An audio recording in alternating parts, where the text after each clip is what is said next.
Hi friends, ఇవాళ దొండకాయ fry ఎలా చేయాలో చూద్దాము. ముందుగా బాండి పెట్టి అందులో నూనె పోసి అందులో కొన్ని పోపు గింజలు వేసి అవి చుట్టుపట్లు ఆడుతున్నప్పుడు కొన్ని ఉల్లిపాయలు, పచ్చిమిరపకాయలు, కొత్తిమీర, మెంతికూర ఆప్షనల్, మీ ఇష్టం. మేము ప్రతి ఒక్క కూరలో మెంతికూర వేసుకుంటాం. అలాగే కరివేపాకు కూడా వేసుకొని కొంచెం అవి వేగిన తర్వాత అందులో కొంచెం ఉప్పు వేసుకొని ఆనియన్స్ అంతా బ్రౌన్ కలర్ వచ్చిన తర్వాత అందులో కొంచెం పసుపు, అల్లం వెల్లుల్లి పేస్ట్ ఇవి కూడా వేసుకొని మంచిగా కలుపుకోవాలి.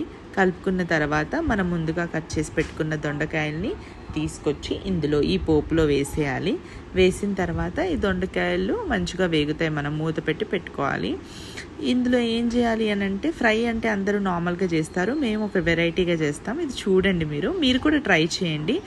సో వెల్లుల్లి, కారము, జీలకర్ర ఇవి మంచిగా వెల్లుల్లి కారం అనమాట. ఇది మిక్సీ చేసిన తర్వాత ఈ దొండకాయలు ఏవైతే మగ్గుతాయో మగ్గిన దాంట్లో ఈ పొడి వేసేయాలి. వేసేసి ఒకసారి మళ్ళీ కలిపేసేసి మూత పెట్టేస్తే మంచిగా మగ్గుద్ది అన్నమాట. మగ్గిన తర్వాత చివరిగా మనం కొత్తిమీర వేసేసుకొని దింపేసుకోవడమే. వేడి వేడి దొండకాయ ఫ్రై రెడీ అయిపోతుంది.